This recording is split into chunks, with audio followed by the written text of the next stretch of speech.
皆さん、こんにちは。メディアスホールディングス代表取締役社長の池谷でございます。お忙しい中、ご参加いただきまして、誠にありがとうございます。さて、本日はご覧の内容で進めてまいります。まず、第1部は、私から本日お伝えしたいポイント、メディアスグループの概況や戦略についてお話をさせていただきます。その後、第2部にて、経理担当の芥川から2025年6月期、中間連結決算の詳しいご説明をさせていただきます。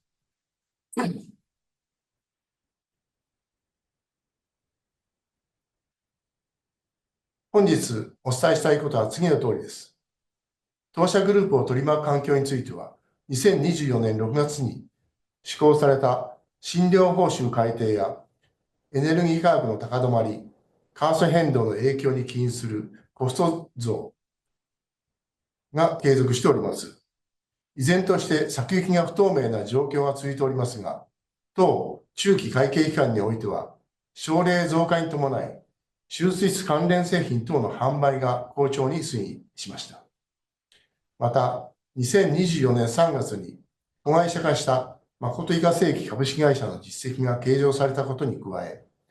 株式会社アルセントの販売が拡大したことにより、売上高及び売上総利益は前年同期間と比較して増加いたしました。結果として、売上高から経常利益までは前年同期を上回ったもの、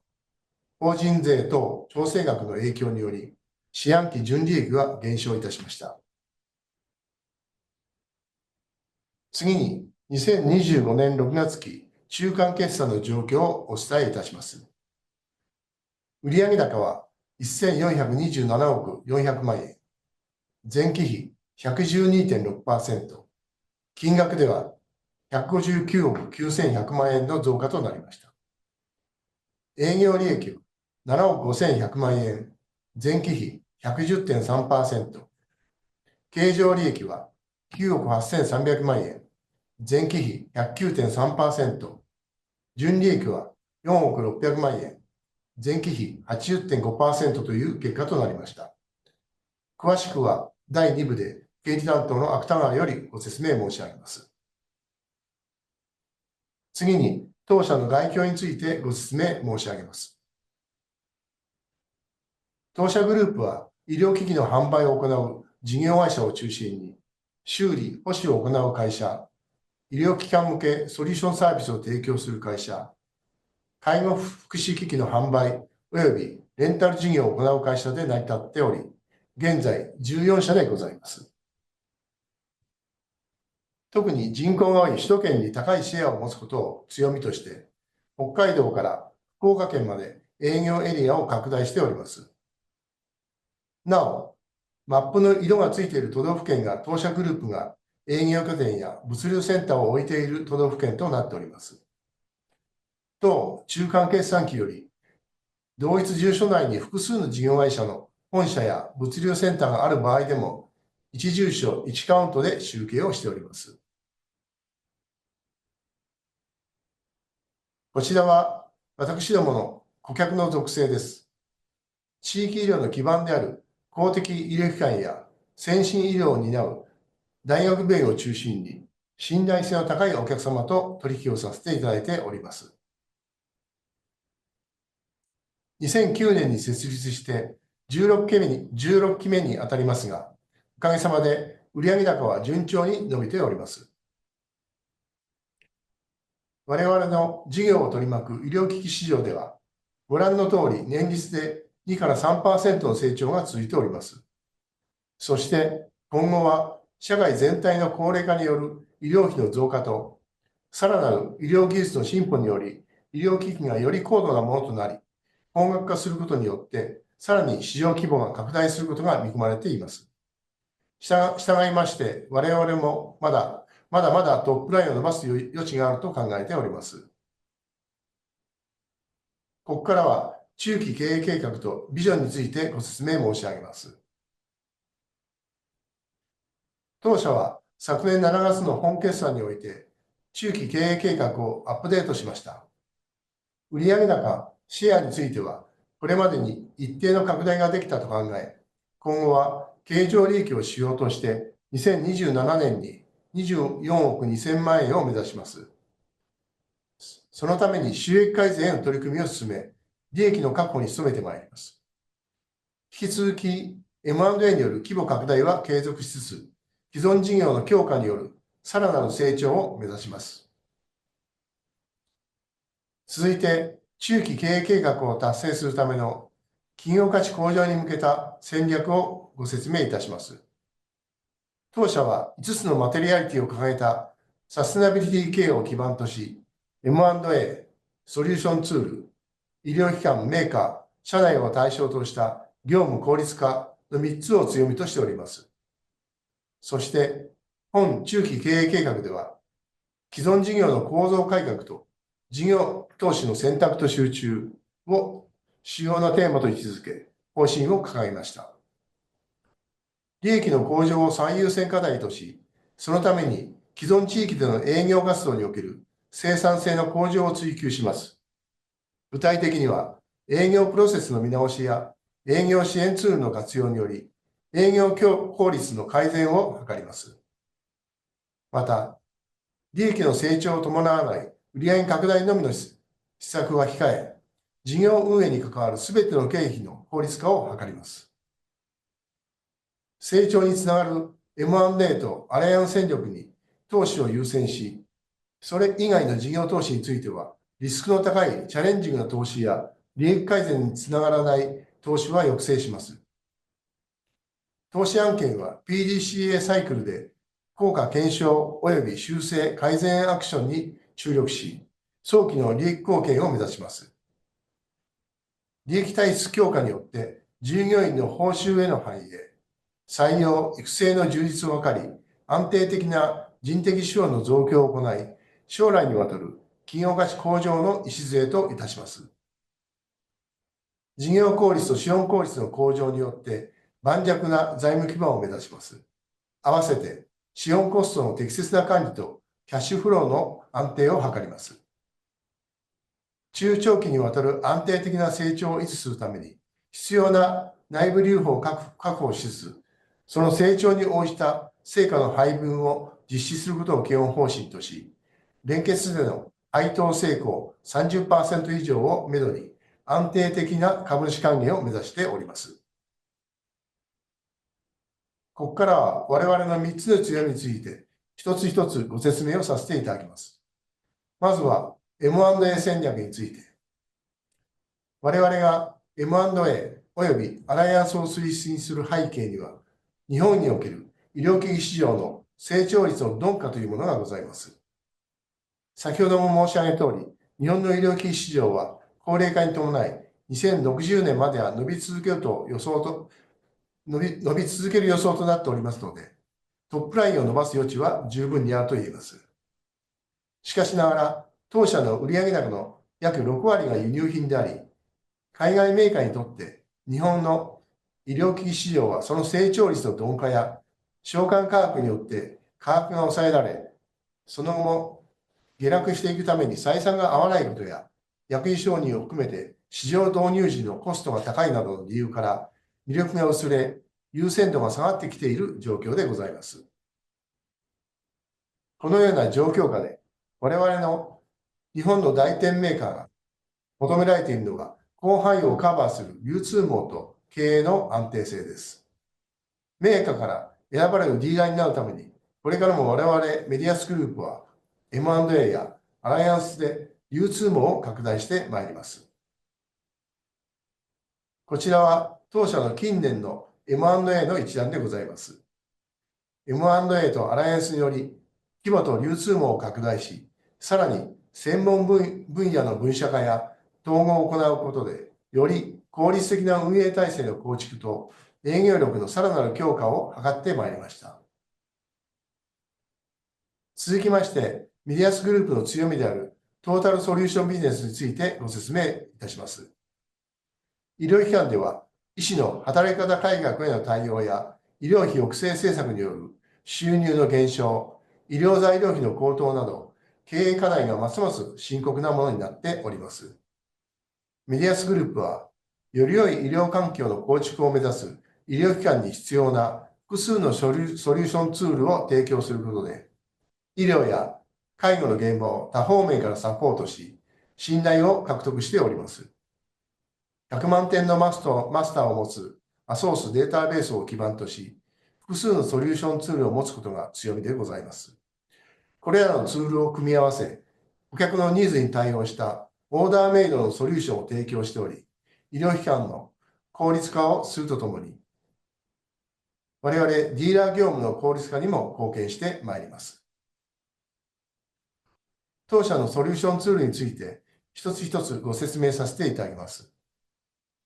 アソースデータベースは、メディアスグループが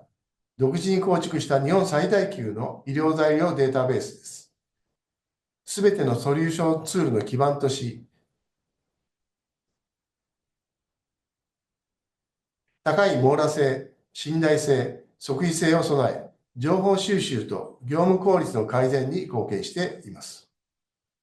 メッカの分析サービスは、医療機関の購買状況を分析し、問題点を見つけて購買マネージメントをサポートするツールでございます。約2000病院の医療材料価格データを集約し、市場価格の適正度を把握することで、価格交渉や商品の選択に役立ち、医療現場の業務と経営効率化に貢献いたします。当社の SPD は、従来の物流効率化に加え、医療材料の適切な選択や妥当な購入価格の設定などにより、医療現場の業務と経営効率化に貢献しております。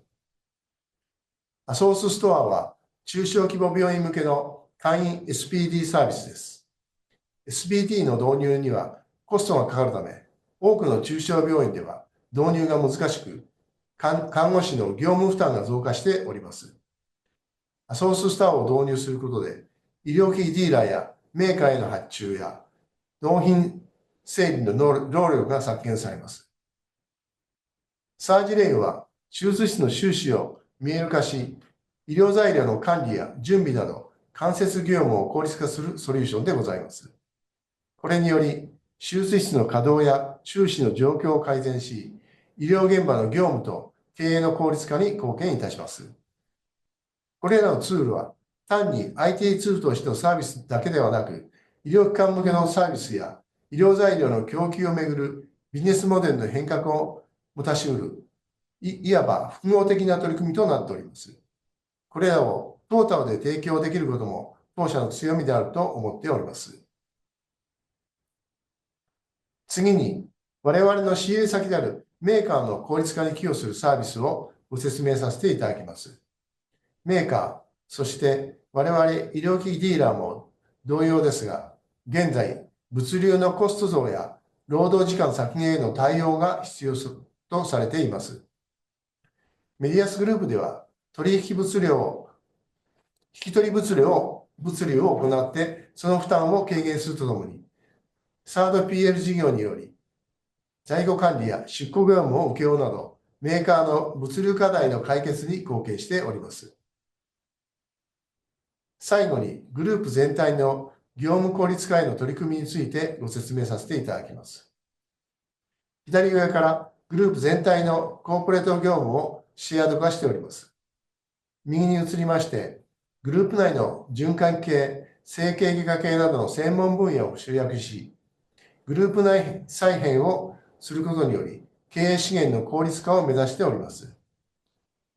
次に、仕入れの共通購買や倉庫管理システムの導入により、調達、物流の最適化に取り組んでおります。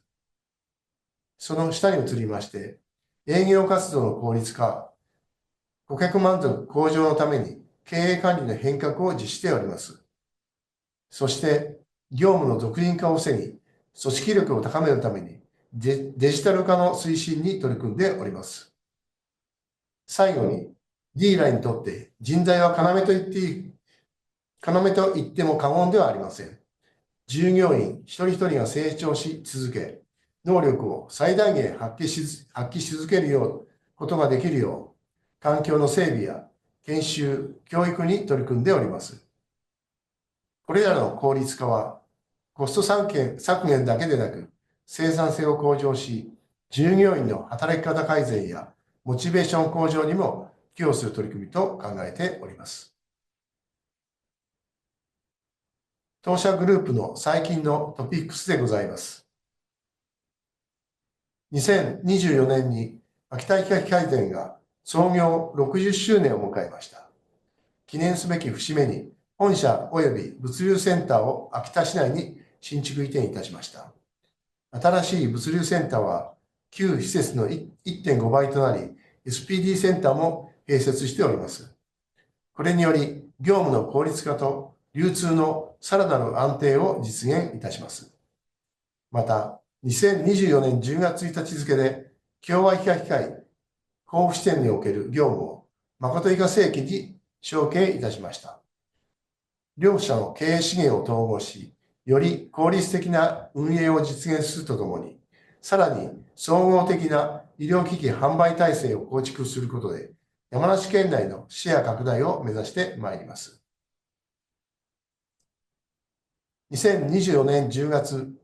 サステナビリティページをリニューアルいたしました。当社グループのサステナビリティ推進体制をはじめ、昨年7月に特定したマテリアリティや環境、社会、ガバナンスのそれぞれのカテゴリーにおいて、当社がすでに実施している取り組み、行った機会の評価等について開示しております。サステナビリティ委員会と昨年7月に設置したサステナビリティ推進室を中心に、引き続き持続可能な社会の実現に向けた経営を推進してまいります。当社は ESG の側面を経営戦略に統合し、長期的な視野で持続可能な経営を実践することを目的として、サステナビリティ委員会及び5つの専門委員会を設置しております。そして、2024年7月には、グループ各社の活動を支援するため、新たにサステナビリティ推進室を設置いたしました。現在までの進捗についてご説明いたします。まず、国際的なガイドラインや評価機関の評価項目を参照し、分析を実施して課題を抽出いたしました。そして、影響度の高いものの中から5つのマテリアリティと、それを構成する15のサブトピックスを決定いたしました。マテリアリティはご覧の5つでございます。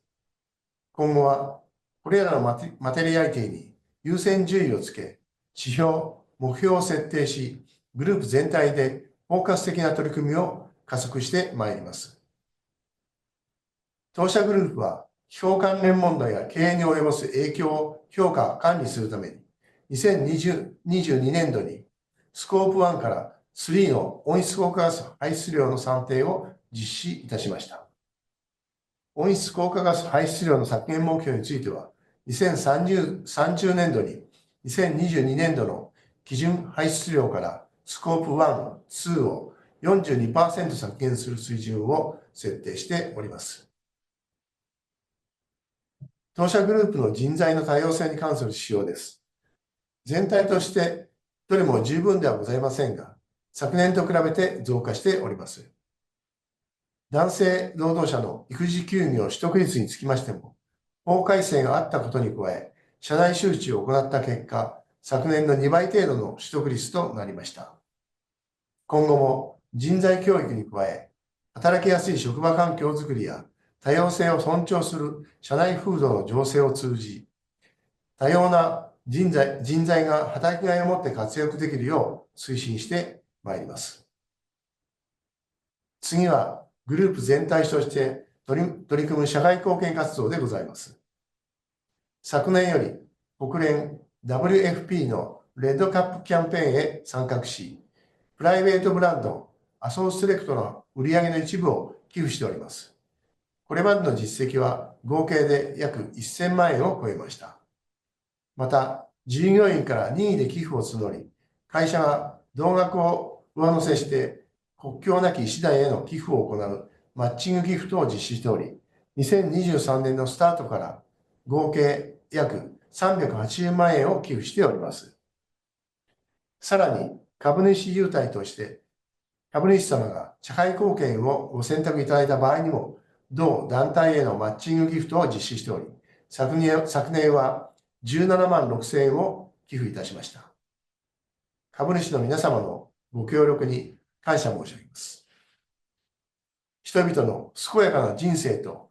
医療現場を支える企業として、これらの社会貢献活動は今後も継続していく所存でございます。それぞれの事業会社でも、地域のプロスポーツチームや行政と連携して、様々な社会貢献活動を行っております。活動の詳細については、資料をご覧ください。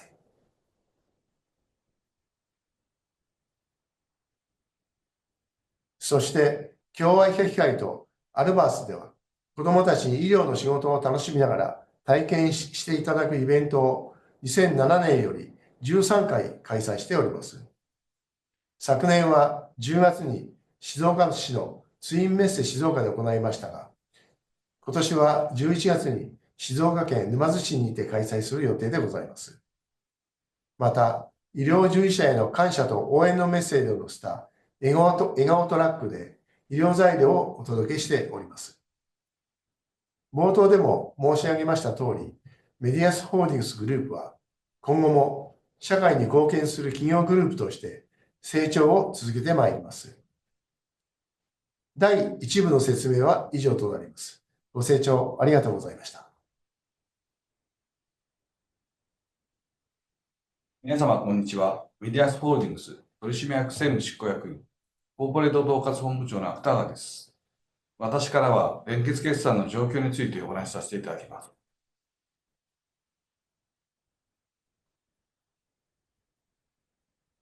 2025年6月期中間の実績でございます。連結事業会社の増加及び省令関連の販売拡大により、前年同中間期と比較して売上高が増加いたしました。為替等の影響を受け、売上原価が増加したものの、増収に伴い売上総利益は拡大をしております。売上高は1427億円、前年同期 12.6% 増。売上総利益168億円、前年同期 11.5% 増。営業利益 7.5 億円、前年同期 10.3% 増でございます。消耗品は成形外科領域を中心に、脂質の関連製品の販売が拡大しました。また、西日本エリアを中心に、循環器領域の製品の販売が拡大しています。備品につきましては、山梨県における大型備品の販売がありました。売上高は前年同期に新築大型案件があったため減少をしております。販売費及び一般管理費の状況です。販売費及び一般管理費は161億2700万円。前年同期比 11.5% 増。うち人件費は101億8200万円。前年比 11.1% 増でございました。人件費は事業会社の増加、事業規模拡大に伴う人材の採用、減価償却費については前年同四半期より稼働している WMS にかかる減価償却費の発生があります。また、業務委託費は物流費の外部委託費用等が増加しております。営業益の増減分析でございますけれども、増収効果が17億4000万円に対しまして、人材の投資、こちらがマイナスの 10.21 億円、設備投資がマイナスの3500万円、業務委託費が7700万円のマイナスでございまして、結果、25年6月期中間期の営業利益は7億5100万円となりました。都道府県別の売上高の推移です。山梨県は誠医科生機のグループイン、大阪府、兵庫県及びその他の中に含まれる中国、福岡県については、西日本の循環器領域等で売上高を伸ばしたアルセントによるものです。静岡県につきましては、前期に大型の新築案件があったため、当期では売上高が減少をしております。売上高の推移でございます。売上高の推移につきましては、各5年間の中間期につきましては、こちらの通りでございます。そのうちの消耗品のですね、分野別の売上高の内訳はこちらとなっております。カテーテル検査、治療では、西日本を中心に展開をしましたアルセントの影響によりまして、売上高が増加しております。整形インプラントにつきましても前年と同様にですね、伸ばすことができております。その他、内視鏡関連、外科手術関連につきまして、外科手術関連、心臓外科につきましても売上高は増加することができております。次に備品販売でございます。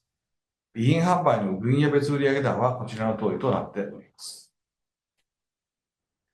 分野別売上高の推移でございますけれども、放射線機器につきましては、昨年新築案件ございまして、当期はなかったことから下がっております。内視鏡検査、手術用器具、それから検等についてきましては、当期、内視鏡の関連について伸ばしていることができております。2025年6月期、通期業績の見通しでございます。通期の見通しにつきましては、売上高2800億円、営業利益14億円、経常利益20億円、当期純利益12億8000万円でございます。こちらについてはですね、直近に公表されている業績予想からの変更はございません。2025年6月期、売上高売上損益につきましては、西日本におけるさらなる証券拡大、及びグループインした事業会社に関する実績の通期の計上、ソリューションの展開強化、SPD の新規受託による売上の拡大を含んでおります。営業利益、経常利益、及び親会社株主に帰属当期純利益でございますけれども、主要子会社における事業規模拡大に伴う人材定期採用の継続やベースアップ、営業拠点の移転、開設の見込みがございます。2020年6月期第4四半期より稼働している倉庫管理システム WMS に関するコストが通期で計上されます。販売量増加に伴う物流費の増加、こちらも影響があるというふうに目論んでおります。続きまして、配当成功と方針です。中長期にわたる安定的な成長を維持するために、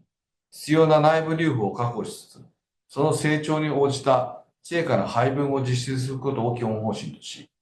連結での配当成功 30% 以上をめどに配当を行うこととしております。当期の配当は19円を予定しております。資本コストや株価を意識した経営、こちらは現状分析でございますけれども、当社の株主資本コストはキャップ円ベースで 5% と認識をしております。ROE は2021年6月期をピークに低下傾向でございますが、株主資本コストを回る水準を維持しております。中期的には 6% 台で推移することを予想しておりますが、長期的には利益成長によって 8% 以上を目指したいと考えております。PBR は2020年6月期以降、株価下落に伴い1倍割れの状況で推移しておりましたが、2020年6月期の第4四半期に上昇に転じ、PBR が1倍まで回復をいたしました。今後は各種施策による利益の成長及び対外発信の強化により、市場評価の向上を目指してまいります。今お話ししました通り、ROE は中期では 6%、長期では 8% 以上を目指してまいります。そのために収益性の改善、バランスシートの最適化を実施してまいります。私からのご説明は以上となります。ご清聴いただきありがとうございました。